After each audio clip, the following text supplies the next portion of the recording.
right. Well, good morning, good afternoon, good evening, everyone, and welcome to today's world's most exciting classroom event. My name is Joe Grabowski, and I'll be your host for today. We have a few fun things we want to get up to today, including a visit to one of the most remote volcanic islands on the planet, Ascension Island. So it was a few weeks ago when the Oosterschelde visited Ascension Island. We got our expedition leader, Stewart McPherson, to join us live from the island. We learned about a really cool rainforest, one of the first artificially created rainforests ever. We learned about these really cool donkeys on the island that used to transport water across the island before there was a consistent source of water. We talked about the sea turtles. So it's the Ascension Island is one of the largest concentrations of breeding sea turtles on the planet. So every night, sea turtles haul themselves up on the shore, lay 100 or so eggs, then disappear back into the water. And every morning, thousands of little sea turtles make a rush down the beach to get to the water. So Ascension's a really special place. So I'm really looking forward to sharing this clip with our students today. I think you're really going to enjoy it. But before we get to that, I want to share my screen here and let's take a look. Let's catch up with the Oosterschelde and the DARWIN200 team. Here we go. This is exciting, but kind of hard to believe at the same time. So we've been sailing around the world for 2 years now. Our world's most exciting classroom for classrooms kind of in the North American, European side of the world, we've done over 85 of them. And then for classrooms in the Australia, New Zealand region, we've done, I think this is our 21st world's most exciting classroom event. And as I zoom in on this map, you can see that we are approaching our last stop on the DARWIN200 journey. So we are almost at this little island archipelago of the Azores. So we should be there within the next day or two. And we'll have some young Darwin leaders come on board and join us. We'll be able to do a live connection. So we'll get a nice update from the ship. As you know, our Starlink units on the ship, both of them are toast right now. But once we get to the Azores, we should be able to do something live from the ship somewhere around the island. So it'll be nice to get a connection and catch up with our camera crew on board the ship, our researchers, and see how they're doing. And then after that, it's just the final leg of the journey, which will be this sail across this chunk of the Atlantic to Falmouth in the UK. This is where Darwin ended his voyage. So you can see that mark there, Falmouth in the United Kingdom. And that'll be it on this 2-year journey. So a few more weeks to go. We'll arrive maybe sometime around July 18th. So we'll try to cram in as many world's most exciting classroom events as we can before that time comes. So there we go. That is where we are in the world. It is a big world. And as we zoom out, you can see we have covered a lot of that big world over the last 2 years. All right, let's stop that screen share. I'm going to bring myself back up here for a moment and let's get into Ascension. Actually, maybe I'll share the screen one more time just to show you where Ascension is on the map, give you a feel for where we're heading. So if I zoom in, there we go. Oops, there we go. I'm going to zoom in on this one. This is the Cape Verde, these islands here. If we back up a little bit more, this little speck right here, in the Atlantic, almost in the middle of the Atlantic, is Ascension. It's a relatively young island. It is a volcanic barren island, but you're going to see a really cool story where Darwin played a role in completely changing a big section of this island forever. I think you're going to be pretty impressed. All right. So I think we are ready to take a look at that clip. So let's get it going and then we'll take a few questions after. Here we go. Hey, Stu, how you doing? Hello, Joe. It's absolutely lovely to speak to you, and thanks for showing the map. Yeah, of course. It's great to connect with you. We have not connected for a while. We saw each other in Sydney. You've been bouncing around on various expeditions. We just missed each other in Cape Town. So it's great to connect with you this way. Thank you. And this is a very special place to connect from. So the ship left this morning. I'm staying with the Darwin leaders here completing their projects. The ship, as you might see on that map, it's just a little bit northwest of Ascension at the moment. And There we go on that map. And yeah, the ship's departed this morning. It was kind of a bit sad to see her go, but I actually sailed on her from St Helena across, which was amazing. Yeah, tell us a bit about that crossing, because we try to get an update, maybe something live from the ship, but we weren't able to. So how was the crossing between the islands? It was yeah, I mean, it was perfectly calm. We had amazing weather. We had a special researcher on board from the Ascension Island government doing seamount surveys. I know she's really keen to present her project, so maybe next week she could join in and show you them. They had 17 Galapagos sharks interested in it's called a BRUV unit that they've deployed down to photograph the marine life on these seamounts. So we had 2 full days exploring the seamount systems and looking at sharks and other fish before getting to Ascension. But really, we had excellent weather, really, really beautiful. As you may recall, everyone does watches. So through the night, everyone goes up for 4 hours at a time. And this is the first time that I'd been sailing like this in the open ocean on the ship. I did a different leg in Chilean fjords before. And just seeing the stars at night around the mast and the sails, it's something you never forget. It's absolutely incredible. So we had such a great sail across. We saw dolphins. There was bioluminescence behind the sea, right behind the ship. And also it gives you just a vision of how enormous the oceans are. You know, sailing for a week just across if you look at that world map and see the tiny distance between St Helena and Ascension, it really gives you perspective of just how enormous the oceans of the world are. Yeah. So you had mentioned the BRUVs, and you mentioned the Galapagos sharks. What about Mariana, who's doing the deep water research with the Explorers Club? Has she been able to collect Absolutely. So she deployed it's called a pufferfish, which is a piece of equipment that samples. Yeah, absolutely. She deployed a special little piece called a pufferfish, which looks for eDNA, and she did that every few days along the voyage, particularly on the seamounts. And of course, she doesn't get her data immediately. She has to analyze it later and look at the different species that are in that ecosystem. But I think she's very also keen to join later and give you an overview of what she found out. And she's continuing it all the way up to the Azores. So from Cape Town right the way up the Atlantic. So it'll be fascinating to see how the populations of whales and other species, particularly whales, dolphins, porpoises, but also sharks, rays, differ right the way up the Pacific. Yeah, very cool. Oh, sorry. Yeah. Yeah. Let's check out some of the footage that you've been able to share with us. But before we do, can you just tell us a little bit about Ascension and why it was so hard right now for us to visit, how we got lucky, I guess? Yeah, I mean, Ascension is an incredibly special island. It's 1 million years old, which might sound a lot, but for geologists, that's nothing. The Earth is about 4.7 billion years old, so 4,700 million years old. So this island popped up relatively recently in geological time, about 1 million years ago. It's very special ecologically, as you'll hopefully see in the clips that are coming up.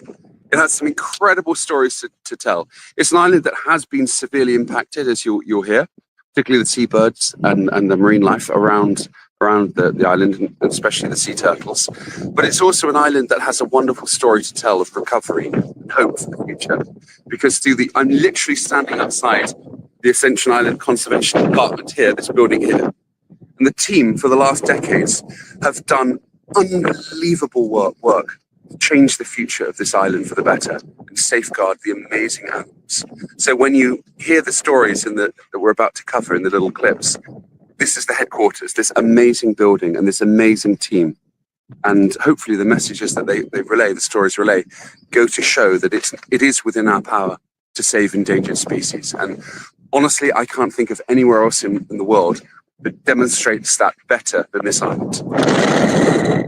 Okay, let's get into some of those clips, Stu. The first clip that I have here is going to give us a real picture of the landscape, and you've got a story to tell about when Darwin visited, and along with his colleague Hooker, when they did a really kind of amazing experiment that's really brought life to the island. So let's take a look at these clips now. I'm going to bring the first one up here, and then we'll talk a little bit about them after we play each one. So here comes the first one. Here we go. Welcome to Ascension Island. This is one of the most interesting islands in the world, and it has an amazing story to tell. So Charles Darwin got here in 1836. This is one of the final destinations of the voyage of the Beagle. He landed down over there in what is today Georgetown, and at the time there were just a few dozen Marines, about 60 or 70 Marines, with a little Union Jack flag and a few tents and storehouses. This is the end of the world. This is a really dusty, barren, dramatic island. The island itself looked like this: dry cinder cones, lava flows, and ash. It really is a very barren place. There are no native trees at all, and just a few ferns and grasses and small plants. There's a euphorbiaceae. He called it as milkweed with poisonous sap. So there's nothing really you can eat on the land itself. So when they arrived here, when Darwin arrived here, he noted that the garrison of soldiers were very thirsty because the closest water points were little drip points, as in literally drip, drip, drip from the rocks, 7 miles away and 9 miles away. Imagine going with donkeys and barrels across this landscape trying to get your water every time you wanted a drink. It was a very difficult place to live and a very hostile and inhospitable landscape. But Darwin came up with an idea. Working with his great friend Joseph Hooker, one of the greatest botanists of the 19th century, the two of them planned an experiment. On ships sailing to Ascension Island, they sent plants from Kew and from the Cape Colony, what's now South African Cape Town. They sent plants from all across the world and wanted to plant them on the tallest peak. At the time, the tallest peak was known as Green Hill because it had a dusting of green on it, of ferns and grasses. But it really looked like this. It was dry, ashy and barren. They started off planting the trees at the very top of that Green Hill. Today it's known as Green Mountain. And little by little, those trees built up leaflet on the soil, they caught the humidity and the oceanic winds, and they established as forest. And today, it is the first and only totally man-made rainforest in the world. There it is, over there. Can you see how green it is? There's 3 distinct layers that we're going to go and explore later. That's Green Mountain. It's incredible. Darwin and Hooker transformed a barren, ashy cinder cone like this, with all this red volcanic lava and ash and cinder, into a rainforest-clad mountain. And it was a total success. They managed to capture the rain in huge quantities and supply the garrison. And for 100 years, that's where the island got its water. All right, Stu, that view from up there is absolutely incredible. And you really see that dynamic between the barren land and what they were able to do on Green Mountain. It's amazing. It is. I mean, it's unique. There's nowhere else quite like it in the world. It really is the world's only man-made artificial rainforest and really ecosystem. Remember, before then, it was virtually a blank slate. There were a few endemic plants, very small ones like Euphorbiaceae and the ferns and the several grasses and other small ones, but no trees. Those, by the way, all being very intensively conserved and looked after. Incidentally, it's just a nice connection. You know, we were talking about the water from Green Mountain. Well, they used to have donkeys to carry the barrels back into this place, into Georgetown. And just looking across here, a herd of these now wild donkeys are just wandering across as if on cue. So those are the descendants of the very animals that used to carry across the barrels from the drip point way off in the middle of the island. So it is an incredible experiment. Oh, they're actually coming over to say hello. I think they want to meet your classes, Joe. Perfect. That's very cool. Yeah. So it is an absolutely extraordinary experiment. And there really is nothing quite like it in the world. Well, they really are. They're coming up to say hello. I think they want to join the world's most exciting classroom. Well, they officially have. They are here. Oh, that's so cool, Stu. A little bit of the natives. I hope they don't eat my phone. I think we've got an audience, a live donkey audience. So these guys, these donkeys right here, their grandparents and great-grandparents were the very animals that used to carry those barrels of water all the way from the drip point down into the town where the soldiers lived over in that part. With that experiment, this was no longer needed. So the donkeys, I guess, were unemployed and didn't have a job, so they were able to go wild and have roamed around the island ever since. They're very curious. They're looking at my my bag and my notes. I think they're very sweet. And yeah, so since then the rainforest has expanded. It has 3 amazing distinct layers all the way up the mountain, which we'll see shortly. So yeah, there is nothing else on Earth quite like this. It's completely unique. Okay, so we're going to play that clip in just a moment. You'd mentioned classrooms. If you're tuning in with us on YouTube, don't be shy. Anytime today, you can send messages in via the chat, and we will answer those questions. So Stu, this clip from Green Mountain that we have here, how long ago was it when you visited that this clip was made? Well, so I was very, very fortunate to visit about 13 years ago to film a TV series for the BBC. It's actually really interesting because comparing what we filmed then to today, even in that short time, there's a very noticeable difference. There's a lot more vegetation that is spread from the island. So it's very noticeable. So to answer your question, yeah, 13 years ago. All right, let's take a look at this clip together. And then, yeah, here we go. It should load right about now. Back in the early days of exploration, the other thing passing ships needed was fresh water. The parched slopes of Ascension don't look like an obvious source. But when the Royal Navy garrisoned the island, a regular supply of fresh water was even more vital. Yet there's plenty of fresh water here, in the form of mist, condensed from the moisture-laden winds blowing over the high central peaks. All it took was 2 free-thinking visitors to invent an unusual solution. Charles Darwin called in here as he traveled the world in the HMS Beagle. Then later, his good friend, the botanist Joseph Hooker, also visited the island. They thought that plants could wring out the water from those clouds. So they persuaded the British government to send all manner of plants to this barren volcano. Well, by the 1850s, the plants started to arrive. They came from Kew, all across Europe, South Africa, and as far afield as Argentina. And they were planted on this mountain behind me. Although they don't normally grow together, the plants quickly formed natural-looking layers up the mountain. The first layer on these dry lower slopes is made of these eucalyptus trees from Australia and these succulents and cacti from South America. It's hot and semi-arid. Halfway up, it's much wetter and home to these tropical rainforest trees and bananas from Asia.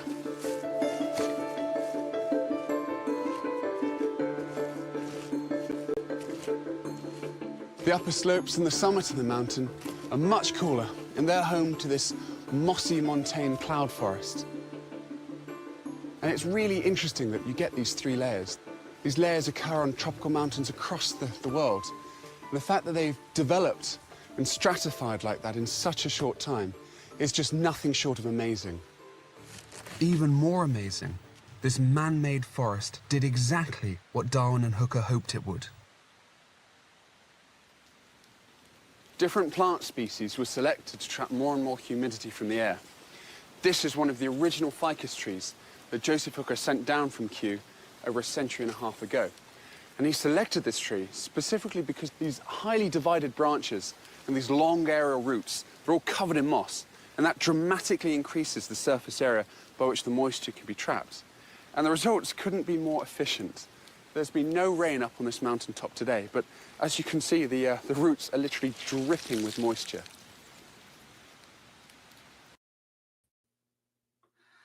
Okay, Stu, that is what a contrast from when you were walking on those barren volcanic slopes and what those plants were able to do, capturing that moisture, and it just totally changed that ecosystem. Yeah, it's massive.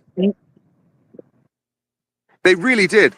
It's really massively increasing the surface area by which water can condense on by thousands of fold. When you think about a hot rock surface that could get to 50 degrees C during the day versus a forest, the leaflet accumulates on the ground, locks in the water amongst the roots of the trees and in the soil. It doesn't evaporate as much.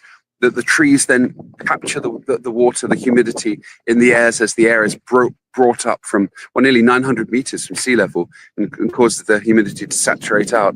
So yeah, it was an astonishing experiment, and I think it succeeded beyond Darwin's wildest expectations. And luckily for the men here in Georgetown, and I guess the donkeys as well, because they didn't have to carry barrels anymore, they all got water, so that everyone had a good happy ending there. All right. Well, Stu, you mentioned the conservation work and how, the work around removing invasive species, protecting endangered species, endemic and native wildlife is really second to none on Ascension. So I've got a little clip here with the masked boobies that's going to tell a little bit of that story. So why don't we take a look at that now? That'd be great. Okay, so it's just loading here on this end, and we should see it now. Charles Darwin trekked all across Ascension Island, and in the southwest he noted big seabird colonies. I'm very happy to say there's seabirds here still to this very day, and they have quite an interesting story. The seabirds on Ascension Island lived without land predators before man arrived. There were no animals that would attack or eat them, so as a result they're very tame, as this little masked booby sitting next to me proves. Let's have a look. Note there's no nest. This masked booby has laid her eggs directly on the ground. There's no actual nest structure at all. They just cleared away pebbles and the eggs are resting directly on the sand and the substrate. When the ships did arrive though, cats, rats and mice were introduced, and these had a devastating impact, especially the cats. As you can see, the poor little boobies were very easy pickings for the cats, and they were easy prey. Most of the bird colonies, in fact all of them except sooty terns, were wiped out from the mainland of Ascension Island. There's a tiny little islet just off the coast there behind me called Boatswain Island, and that's where all of the bird species survived, and thankfully also the endemic frigate bird that occurs nowhere else in the world. Well, a few decades ago, conservationists came to Ascension Island and really focused on looking after the birds. They wiped out the cats, the feral cats that weren't meant to be here, the cats that were killing all these beautiful seabirds, and they severely controlled the rats and the mice. And the birds are slowly coming back.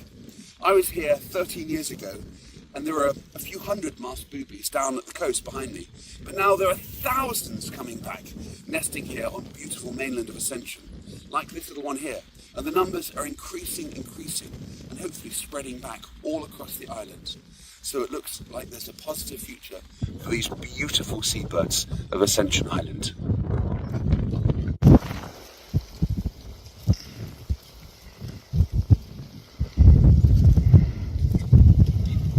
All right, we'll get you back in here, Stu. So that's just one example of some of the incredible conservation work that's happening. It is. It's inspiring, the work that's being undertaken here. All right. The teams work so hard. Often, you've got to remember, real conservation work doesn't happen in a year or even in 10 years. Sometimes it takes decades and decades or even lifetimes to achieve the goals that the conservationists are working towards. And I guess that's the biggest lesson from Ascension. It's an immense amount of work to save different species, but the examples of many of the animals here show that it is possible, that you can bring things back from the cliff of extinction and stop amazing animals and plants becoming extinct. And the story of the turtles here shows that better than any. All right. Well, that is a great segue because I've got some great sea turtle clips.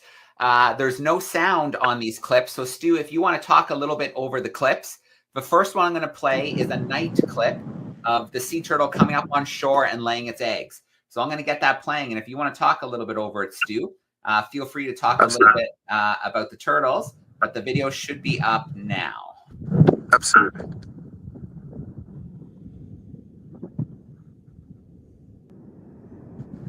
So, Ascension Island is home to the second largest colony of green sea turtles in the Atlantic. Tens of thousands come ashore every year here to breed. It's an incredibly important strategic location for these turtles to come and breed. You might see a little island such as Ascension. There's just a little dot in the ocean. But islands such as Ascension are so important for the marine turtles. They have to breed not just on the island, but in many cases on the exact beach where they themselves hatched. So these islands might be small, but they're disproportionately important. The turtles that actually hatch here go all the way down to the coast of Brazil. They swim for thousands of kilometers to munch on sponges and other foods in the ocean. So this little island, last year it had a record number. It had 40,000 nests of these beautiful green sea turtles. It is a bit of a sad story, though. The turtles were severely impacted over the last 300 years. Ships that would call in here would buy live turtles, stock up with them, put them on the deck of the ship, and as long as you kept them wet, they'd survive for months. And then the sailors would actually eat the turtles alive because it was very hard in the 18th and 19th centuries to transport food. There was no refrigerators, no freezers. Food had to really be salted, like salted beef or salted pork, or baked really hard, like ship's biscuits. But even then, weevils, little beetles, would get in and munch on the food. So many ships would call into Ascension Island and pick up, in some cases, dozens and dozens of large turtles. Remember, these animals can be 50, 100 plus years old. So taking them out, those adults out, really impacted the population, and the population began to collapse very, very, very swiftly, very quickly indeed. Sadly, by the end of the 19th century, the population had gone down from tens of thousands of nests to just a few hundred. And the sad thing is that conservation didn't succeed in that regard. They stopped hunting the turtles simply because there were too few left for it to be commercially viable. So it just wasn't worth bothering to collect them because there were so few left. So this was really before any kind of conservation law here on the island. After World War II, happily, the turtles were conserved, and their numbers have come exploding back. I believe it was 40,000 nests on the island last year. Each nest can have 50 or more eggs. So we're talking hundreds of thousands of hatchlings. I was actually watching the hatchlings on the beach literally this morning. I mean, it is sad. You see the frigate birds and many other species trying to gobble up the little hatchlings. And that is part of nature, of course, but it shows it's a healthy ecosystem with that number of turtles returning. So I've got a little clip playing now, Stu, with the turtles hatching. Brilliant. Oh, great. So they all erupt together. Unfortunately, every animal here wants to gobble up these turtles when they escape. Remember, there's 40,000 nests like this. So those are frigate birds swooping up above. It's hard to watch because obviously the turtles are so cute and need to get down to the water. But at the same time, the frigate birds have to feed their chicks too. So here on Ascension, you really see nature in action. You see the frigate birds. The poor little turtles are attacked by the frigate birds, the crabs, the fish, the sharks, even the parrotfish when they get into the water. So they really run the gauntlet. It's thought that just in 1 in 1,000 of those little baby turtles makes it to adulthood. So the odds are really, really stacked against them. It really is very, very difficult for the little turtles. But hundreds of thousands of eggs hatch each year, literally hundreds of thousands. And so a good number of turtles do survive. And the population now is really high again. It's actually thought to be higher, at least as high, if not higher, than the original levels prior to the harvesting of the turtles by their sailors. Incidentally, these birds that you're seeing, these black birds, are the Ascension Island frigate bird. This species is only here and nowhere else in the world. It survived on a little island, as we heard in that last clip, called Bosunbird Island. But there you can see the little turtles. Some of them make it. It's wonderful to see them finally get out to the sea. But when they get to the sea, their dangers aren't over. They have to watch out for fish, triggerfish, sharks, many, many other predators in the water. And even the frigate birds will swoop down into the sea and try and catch them in the water themselves. So the poor little turtles really have to get to the water as quickly as they can. And this happens every night. Thousands of turtles hatch. Thousands of turtles run the gauntlet down to the water every single night. Stu, you mentioned marine life and how the turtles, they have a gauntlet to run in the ocean of marine life. I've got a clip here, so it's our final clip today. Let's take a look at some of the marine life that we'll find in the ocean around Ascension. Perfect. All right, so this is loading, and it should take over everybody's screen. Here we go.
Wow, Stu, I am so jealous of the whole team right now for getting to spend that time there. The Darwin leaders, the projects. It's what a place. It's just amazing.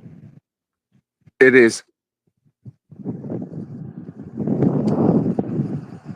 It is such a special place, especially because of the conservation work that takes place here. So all around the island, outside 12 miles, it's an enormous marine reserve. So it has one of the most intact and most beautiful marine ecosystems on Earth. And that's a testimony to the work that's done here. I have to say, you saw those little shots of the black triggerfish as the ship came in. Those triggerfish are incredibly abundant here. Darwin actually documented them as well. They're in enormous numbers, and if you drop anything in the water, not even if it's anything edible, but if you drop anything in the water, they swarm around it. So they're wonderful fish, and just coming in and out from the ship, coming in and out from Østerskeldia on the Zodiac, we're surrounded by those beautiful black triggerfish. They're really cool. Okay, so a lot to take in from our live stream from Ascension Island. 3 things really stick with me. The first one being the project that Darwin helped to start. So Ascension Island, you saw Stu walking through the volcanic, basically dry wasteland. But by planting a certain collection of different trees and plants on Green Mountain, they were able to turn it into an artificial rainforest that gathered so much water and solved all the water issues that they were having on the island. So that was pretty amazing. The sea turtles. It's hard to watch that footage with the frigate birds catching the baby sea turtles, but that's nature. If those frigate birds weren't catching baby sea turtles, they wouldn't have food to feed their chicks. And that's another reason why sea turtles lay so many eggs. It's about 1 in 1,000 baby sea turtles will make it to become an adult, because there are so many predators along the way from getting into the ocean. And then once they're in the ocean, they're still easy prey for all kinds of creatures like sharks and big fish, even birds, catching them when they come up to get a breath of air. So beautiful footage from our camera crew. Our camera operators just do an amazing job. So all that sea turtle footage was theirs. All that underwater footage, the octopus, the triggerfish, the dolphins, that was all of their footage too. So really, really special. Ascension is an incredible island. And then it was really fun to have that donkey visit. It's almost as if the donkeys knew that we were going to go live and they wanted to show up to be part of the world's most exciting classroom. And it's kind of cool. It really ties in with the story of the rainforest, because they were used to bring water from a tiny little trickle of water, which was all that they had. And so they filled barrels, and the donkeys would have to take it all the way across that hot, dry, barren island. And now those donkeys are the great grandchildren of the donkeys that were there when Darwin visited. And their lives are much easier now. They just roam the island and they don't have to move those giant barrels of water. So if there are any questions out there about Ascension Island, an absolutely beautiful spot, feel free to pop some into the chat. And then we've got to look at our experiment, and then we have to do our curiosity. Then we'll sign off for this week. Tomorrow on the world's most exciting classroom, for the North American classrooms, we have Jane Goodall joining us, which is pretty amazing. Unfortunately, on this side of the world, she's sleeping when we normally get together for these. But I will definitely share a clip from our hangout with Jane Goodall in our next connection next week that we have together. So we'll definitely share that. So I think I see a few questions starting to come in via the chat. And the first question is about the lava. And to answer that question, you have to think about how old Ascension Island is. So believe it or not, they call Ascension a young island because it's only 1 million years old. And you might be thinking, that's really old, 1 million years, that's a long time. But when you look at the history of our planet, 4.5 billion years, an island that's only 1 million years old is pretty young. So the lava on that island is anywhere from, 1 million years old to probably some of the flows that happened not so long ago before the volcanoes kind of calmed down on those islands. So some of that volcanic lava could be over 1 million years old. So it's a volcanic island, would have risen from below the sea surface. So it's, believe it or not, it's a relatively young island, a young bit of land. Do they still get water from the rainforest? So Eddie, before that artificial rainforest that Darwin and his botanist pal Hooker came up with the idea of, they were getting water from a tiny little trickle that would collect in the rocks and would drip, drip, drip, drip down. So they'd have to go all the way across the island. They'd have to fill barrels, and then those donkeys would have to bring it all the way back across the island.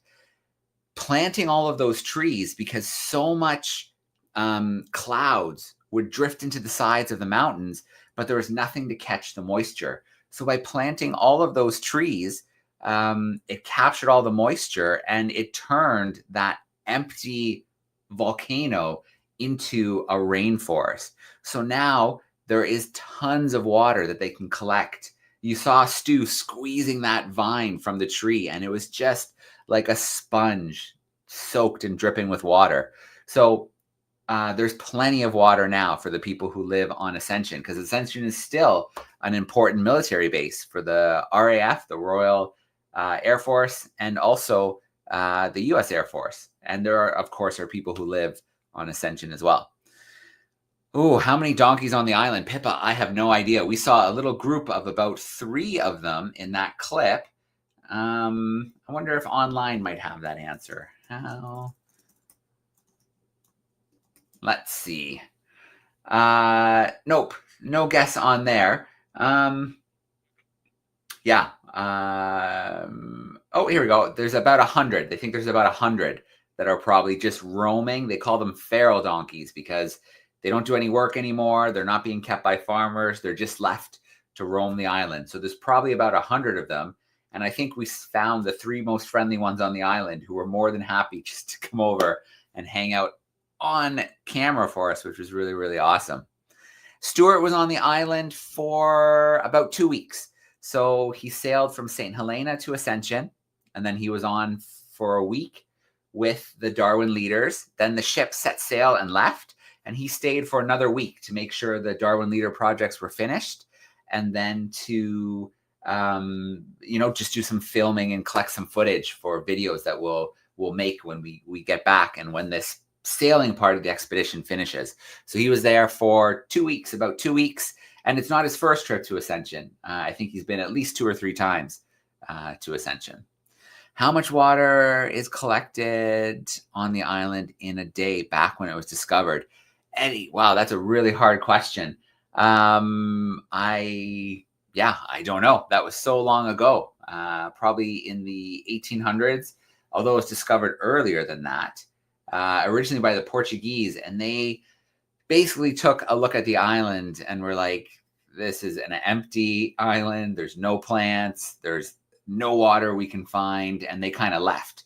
So it was later that the British came along and decided, you know what, this is in a really good location, a really strategic location for where ships are passing. So this would be an important spot. We can give Google a try and see if it might have an answer. But I think that's going to be a really hard question to answer, unless someone kept a really good journal from back then. Before the rainforest, let's see. Yeah, basically it just says before the Green Mountain, before the artificial rainforest was planted and started to really grow and thrive, that sailors basically said the island was inhospitable. It was almost impossible to live there. It was so bare and so hot, and very, very little fresh water. So, basically any water that would have been collected, because there was no natural springs, there were no rivers. Most of the water would have been from rain. And they would have used containers. They would have found it in little depressions in the rocks. So it definitely wouldn't have been easy. They could use the green sea turtles, which, we can get a lot of water source from our food. So the food we eat generally has some water in it, which helps. But I can imagine for a long time on Ascension that anybody who was assigned to Ascension would probably feel pretty miserable. It'd be pretty tough existing. Actually, I see some interesting information here.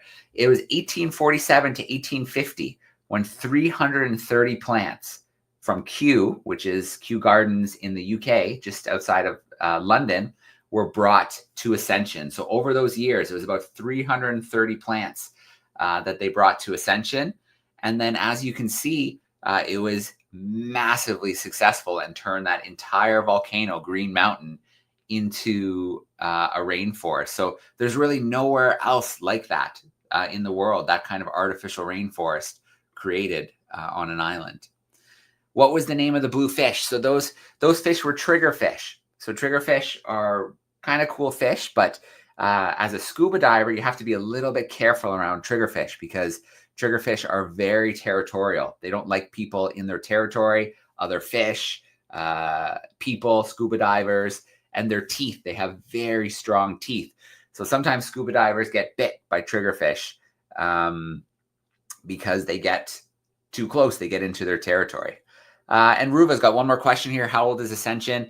Ascension is about 1 million years old. So it's a baby, really. It's a baby island because there's places in Australia where they can find rocks that are over 3 billion years old. 3 billion with a B. So Ascension Island only being 1 million years old, it's a baby. It's a baby island. Yeah. Okay. So 2 weeks ago, we had an experiment. That experiment looked at, could we dissolve the shell of an egg and turn it into, well, what would we turn it into if the shell was taken away? So let's see what happened when we tried to dissolve the shell of an egg. We have a little video clip here that will show us our results.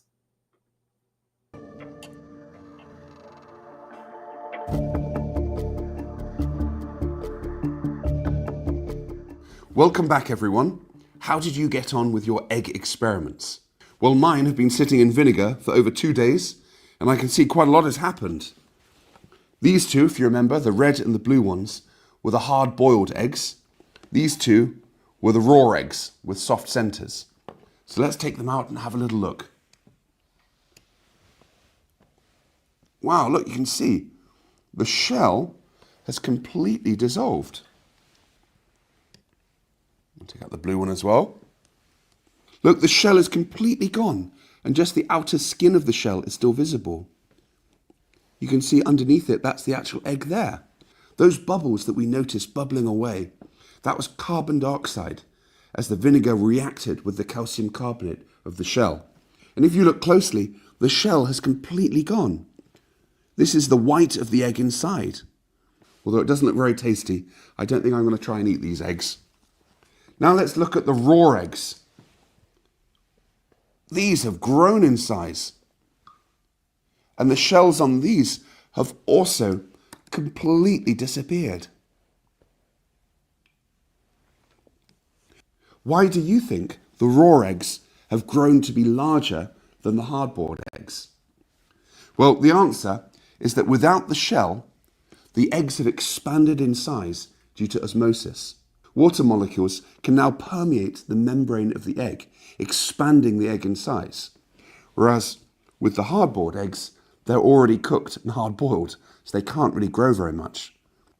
If you look at them side by side, the raw eggs are noticeably bigger than the hard-boiled eggs. There's another interesting observation you can make with these eggs. If you look at the raw eggs and put a torch under them, you can actually see right the way through them. I can see the yolk up here at the top as a dark shadow towards the top of this egg. You can't do that with a normal egg in its shell. I don't think we'll be able to see through the hard-boiled eggs. Nope, they're completely opaque. We can't see through them. Now let's see if our eggs will bounce. Normal eggs would just crack, but these eggs with their shells removed might do differently. Let's have a look. Oh, the hard-boiled eggs bounce quite well. Let's see what happens with the raw eggs. Oh! Okay, so the raw eggs just smashed, but the hard-boiled eggs bounce quite well. See if you can make your very own bouncing boiled eggs in this excellent experiment. Please do send in photos. I'd love to see how you get on, and if your results are the same as mine. Now let's find out who won this week's prize. Thank you for watching. All right, so kind of a cool experiment. The vinegar dissolved the shells, and that's a really good example of what's happening in our ocean right now. So vinegar is very acidic, and as more carbon dioxide is added into our oceans, they become more acidic. And then things like corals, things like shelled creatures that need calcium carbonate in to form their shells, their protective layers, it starts to dissolve and break down. So ocean acidification is a big threat in our oceans, and we saw that illustrated really well with those eggs put into vinegar. The acid in the vinegar dissolved those shells, just like what's happening as our ocean is becoming more acidic. So I want to give a shout out to the classrooms who gave that a try, and to Miss Mergant's class in Darwin, who sent us in some pictures from their trying of the experiment. So a big shout out to that class, and we'll be sending a gift card, an Amazon gift card their way. We have a brand new experiment that you're going to have 2 weeks to try. So let's take a look at that clip, and then hopefully you'll try that experiment in the classroom or at home.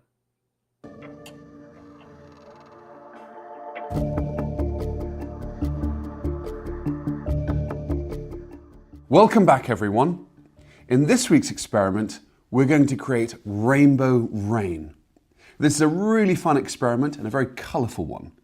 To do this experiment, You need a jar or a beaker of water, some oil. You can use cooking oil or baby oil. I'm going to use cooking oil deliberately because it's yellow, so you'll see the difference with the water. But baby oil that's see-through works absolutely fine too. Then you need as many types of food colouring as possible. These have to be liquid, water-based food colouring. So try and get as many different colours to make your rainbow rain as beautiful as you can. The first step is to get your beaker of oil. About 400 millilitres is fine, but you can have more or less if you want to. And then you've got to put in drops of food colouring. The more you use, the more colourful your experiment will be. So I'm going to start with some blue. Try and separate them out as many little drops as you can that should then sink down to the bottom. I'm going to use red next. Let's add some red droplets of food colouring. And these might actually mix in the oil to make some purple if we're lucky as well. Then some green. And then some yellow food colouring as well.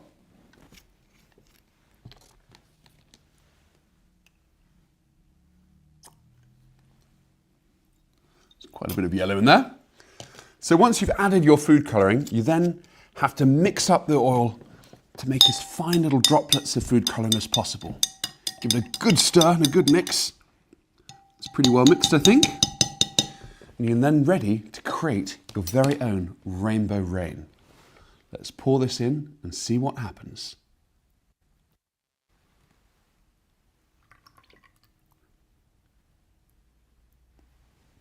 Look, can you see what's happening?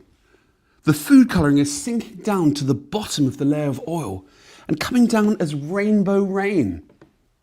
We've got quite a bit of red. Is this a blue one? Yep, look, there's a blue one. It does take a few minutes for the food colouring to settle, but keep watching and you should see a beautiful display of rainbow rain.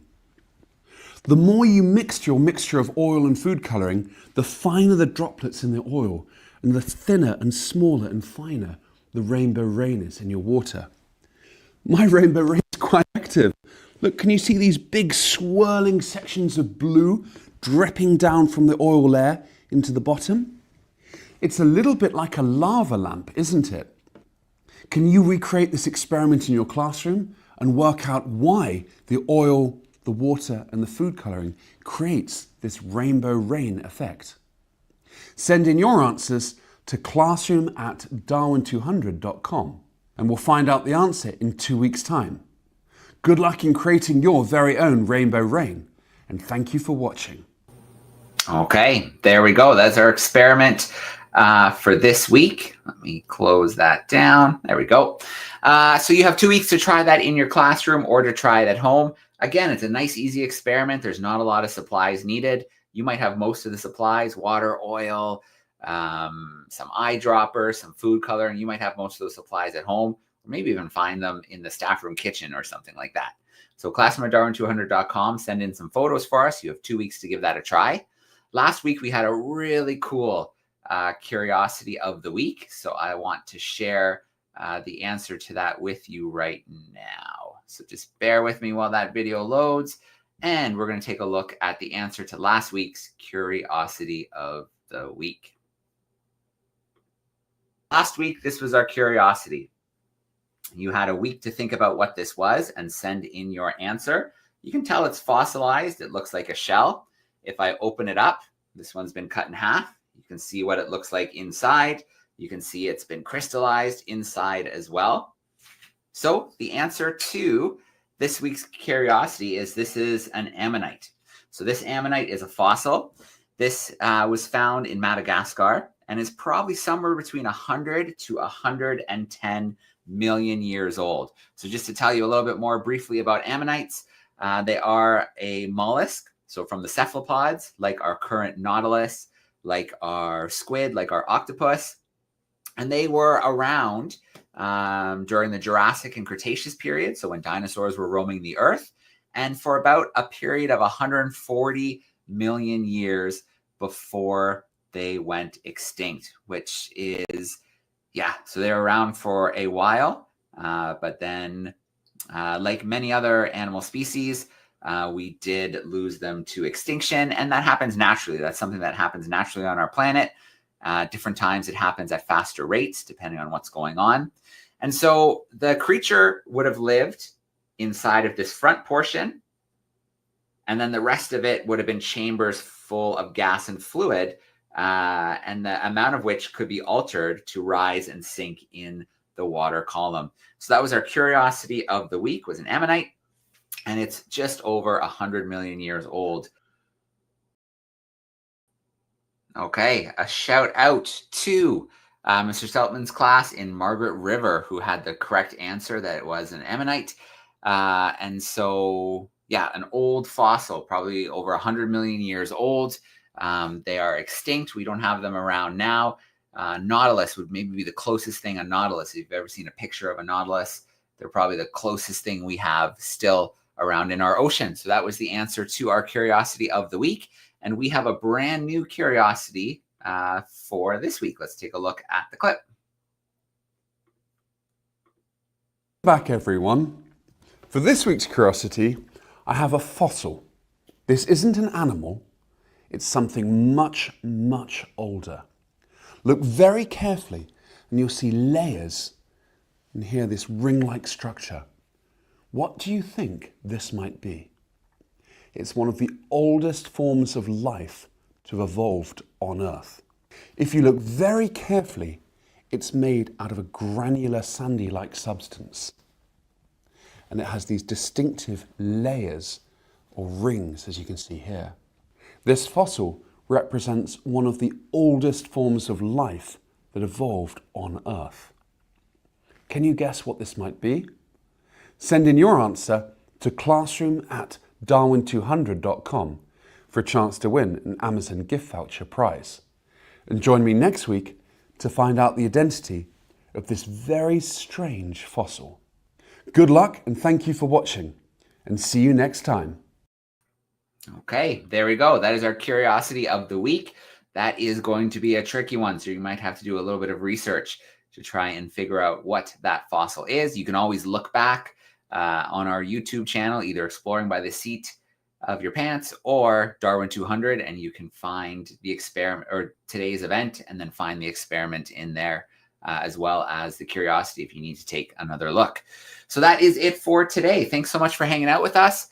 As we always end, we have to shout out to our sponsors, our supporters, our partners, without whom we wouldn't be sailing around the world, sending researchers into the field, Darwin leaders joining us in the ports to learn new conservation techniques. And of course, we wouldn't be having the world's most exciting classroom. So a shout out to them and a shout out to our classrooms. We're about to hit the Azores, our last stop on the voyage before we return to the UK.